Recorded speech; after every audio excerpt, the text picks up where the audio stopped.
Hello guys, good morning. 11 o'clock na ng tanghali. Magtatanghali na. Hello guys, good morning. Ang ganda ng panahon. Maaraw na malamig. So mag 11 o'clock na guys. Magbe-breakfast pa lang tayo. So nawalan kami ng kuryente. Kasi meron atang ginagawa dyan, no? Nawalan kami ng kuryente sa bahay. So hindi ako makapag-breakfast. So pupunta na lang ako dito sa Old City ng Mardit. Magbe-breakfast tayo. Papakita ko sa inyo yung mga type ng pagkain ng kapag breakfast dito. So malamig siya, malamig. At ginagawa yung ano, nawalan kami ng kuryente guys, oh.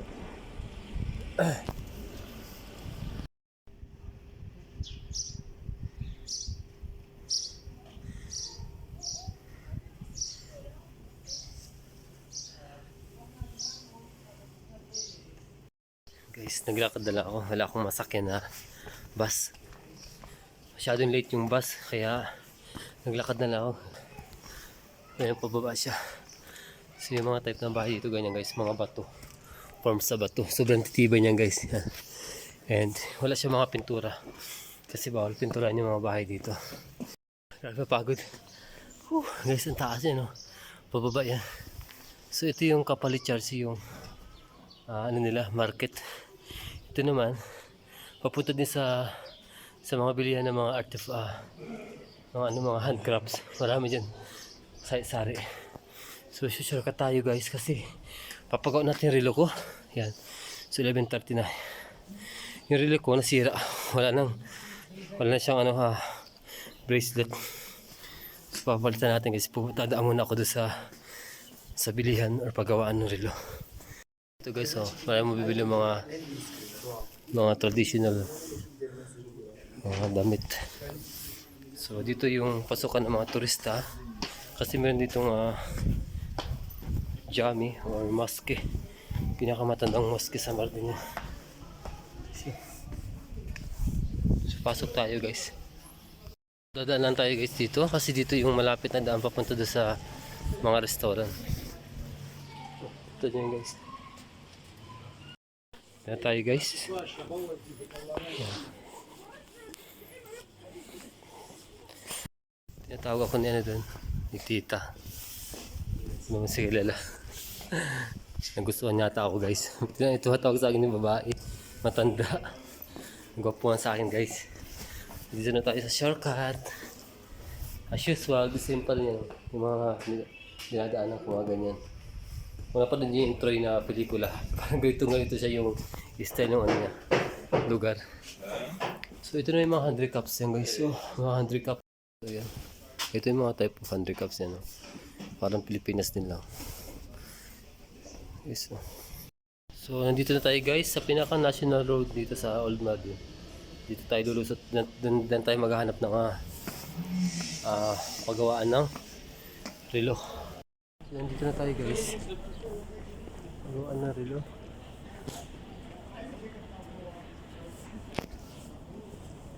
Dito pala. Yung saat.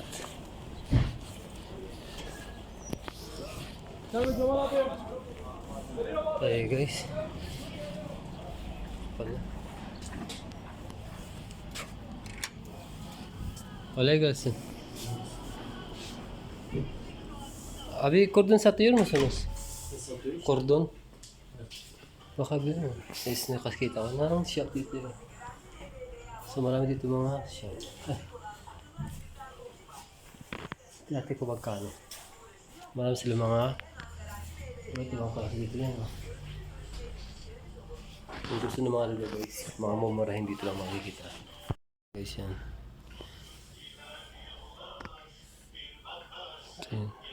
Hangi daha iyi gözüküyor ama siyah sevmiyorum.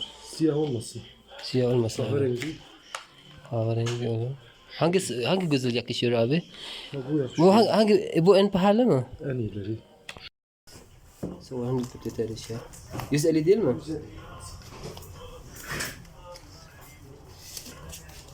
Abi bu açabilirsin ha, temizleyebilirsin. Evet, kapat. Şimdi guys, 150 TL naman. Pinaka ano niya, bracelet. So pinapalinisan ko siya guys dito sa ito na. Napalitan na guys, maganda yung kordo niya. Pinakang bracelet color brown. Maganda siya guys. So, hanap tayo ng resto para sa breakfast. Ito na guys yung pinaka main road niya. Wala masyadong, hindi siya crowd. Hanap tayo ng kape. Wala guys.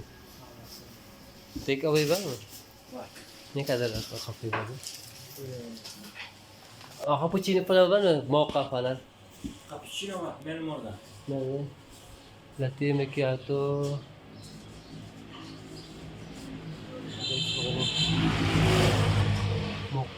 Milk. Doppio. O zaman cappuccino sabi. Cappuccino, küçük ne kadar? Cappuccino Evet. 85 lira. Tamam ben alayım.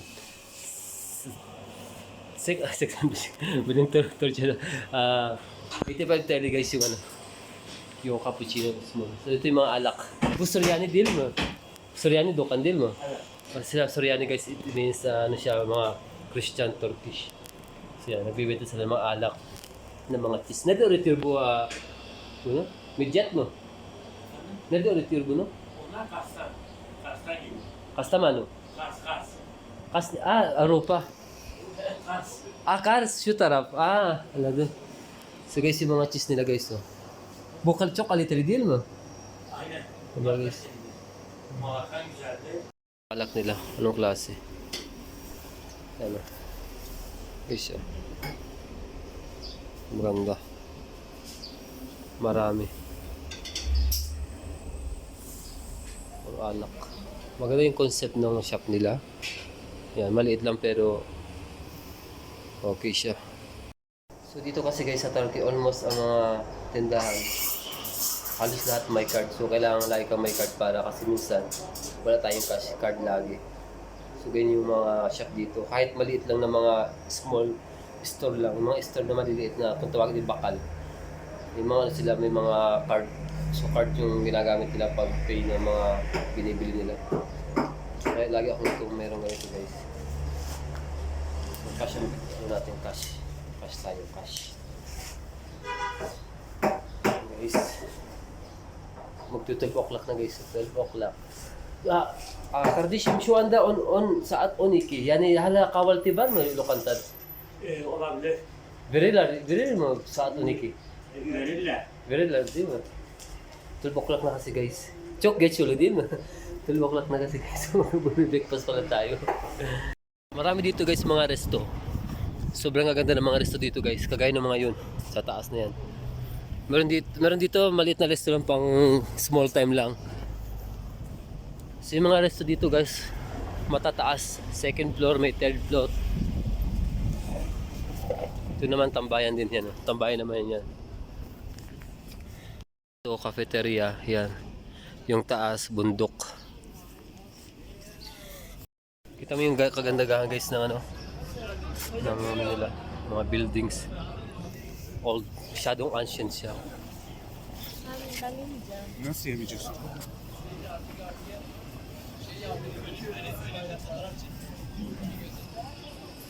Si Marley Molo. Doon, meron doon sa taas. Doon tayo pupunta. Yan. Wala ng mga chikakas dito guys. Oh. Ang gaganda ng mga chikakas. So dito tayo. Ang ganda pa naman ng ano. Ang ganda ng ito pa resto. Ang ganda ng tanawin sa taas doon tayo. Tignan natin kung magkano yung breakfast dito. Hanap tayo ng daanan. Dito tayo dadaan sa madaan dito. Breakfast. Dito tayo. Sarado.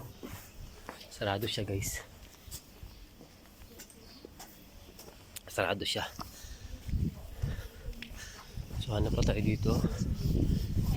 Sarado siya guys. Wala tayong mahanapan ng breakfast. Wala akong mahanapan guys na pwede mag breakfastan. Ganito guys oh. Ito is ano siya, school. Natin guys oh. School yan guys. Ganda ng guys oh, yan. Sobrang old school. Yan guys. So wala akong makita dito na pwede mag breakfast. Ito yung museum nila sa Mardin yan. Museum nila. Museum. Meron ditong vintage car.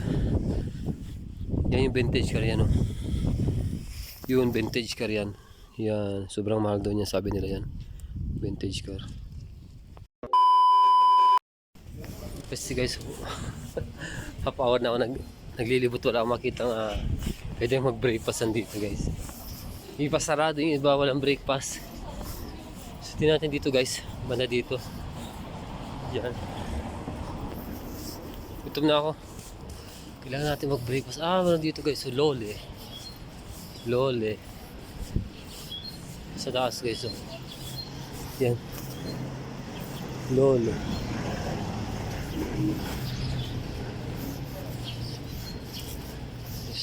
Restaurant to eh. Wala yatang breakfast dito. Pero maganda yung place niya guys, oh. Taas. Card tama. Shooter up dun. Guys, ang mahal guys, 250 tele. Pero maganda yung place guys. Guys, ang ganda. Ang ganda guys dito. Guys.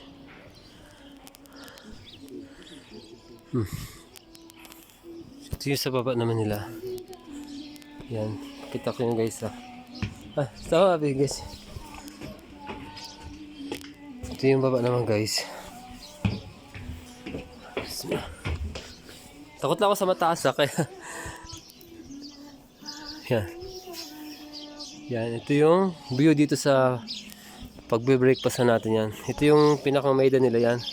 Ito yung mga kabayan, nakikita nyo guys, wala kang makikita may pintura na bahay dyan, kabahayan, tinan mo. Halos lahat ganyan, si bawal nga. Yan. So yun guys, makikita natin yung breakfast, 250 tele. Mahal siya guys. Pero naman, sulit naman guys yung view. Kahit mahal, sulit yung view guys. Parang Italia lang. Yan. Wala kayong makikita ng mga bahay na may kulay dyan. Kasi under protection po ito ng UNESCO. Yan. Ito yung main road. Yan. Mga palibot dyan, puro mga cafeteria. Wait lang natin ating order. So dito guys, kahit pala lumampas ng alas 12, kung gusto mong kumain ng breakfast, walang problema. Kasi the rest ng mga resto dito guys, kapag after ng 12 o'clock, hindi na sila nagsaserve ng breakfast. Yan. Kasi 12 o'clock na, 12:15 na, mag 12:30 na. So nagsiserve pa rin sila. So ganun yung napili kong guys na bracelet ng aking relo. Original siya na leather. Kaso mahal guys, 200 tele. Pero mayroon pa mas original talaga guys, depende sa klase ng balat ng leather. Dumating na yung breakfast ko, so ito yung 250 Turkish lira. Wow! So meron siyang eggs, scrambled eggs, cheese, yan yung paneer kung tawagin, salads, yan, honey, and strawberry paste ata to, zaitin, olives. And meron tayong ganito, hindi ko alam kung tawag dito, para siyang turon. Pero cheese ang laman niya. Bite siya ay may tawag doon, bread. Yan lang yun. Ito na yung 250. Ito na yung 250. 250 Turkish lira. Ito na guys, oh. Sana yan, So napakamahal niya guys, grabe. Sobrang taas ng inflation dito sa Turkey. May tik. May pusa dito. May pusa. Tik, hali. Tik, hali. May pusa dito guys, gusto sumalo ng pusa, peste. Tik, hali. Yiyeceksin, tamam. Sana veririm. Yemiyor değil mi?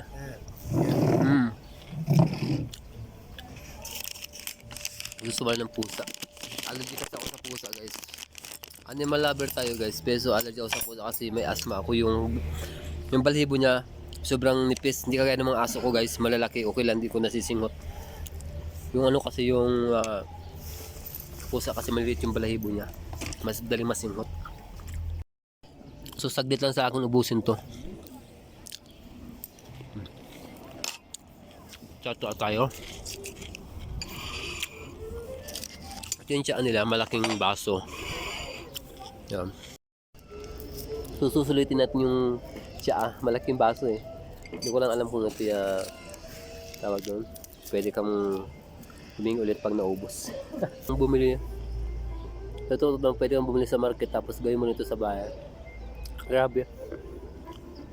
Grabe guys, sobrang mahal. Ang mahal guys ng pagkain. Pero hindi ako nandismaya kasi mataas kasi yung bilihin dito eh. Normal na lang dito yan. Ano silang, anong tawag dito? Talong. Dalawang klaseng cheese nila, isa parang cream style. Kaso, yung kanilang sobrang makunat na. Lumana. Lumana guys. Scramble nila. Ito lang sobrang liit.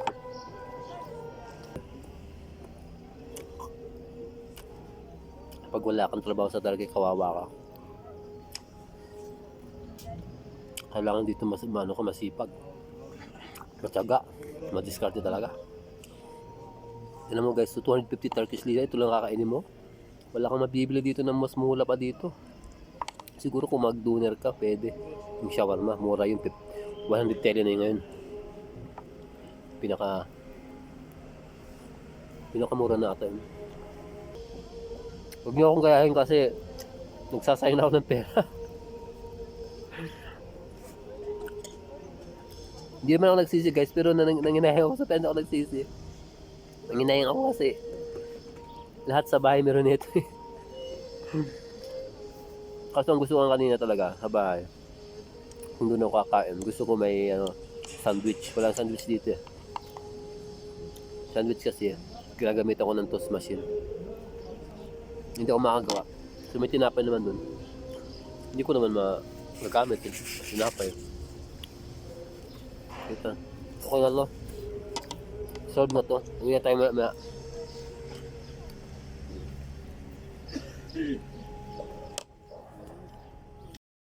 Solve kahit mahal guys. Nakapag-breakfast na tayo and uwi na tayo guys. Alauna na ng hapon. So kaya natin ang uwi guys. So lamig na pati dito. Sobrang lamig na guys. So uwi na tayo guys. Naghihintay na yung mga halimaw na aso doon. So yun guys, kita-kits na lang, bye. God bless sa lahat guys.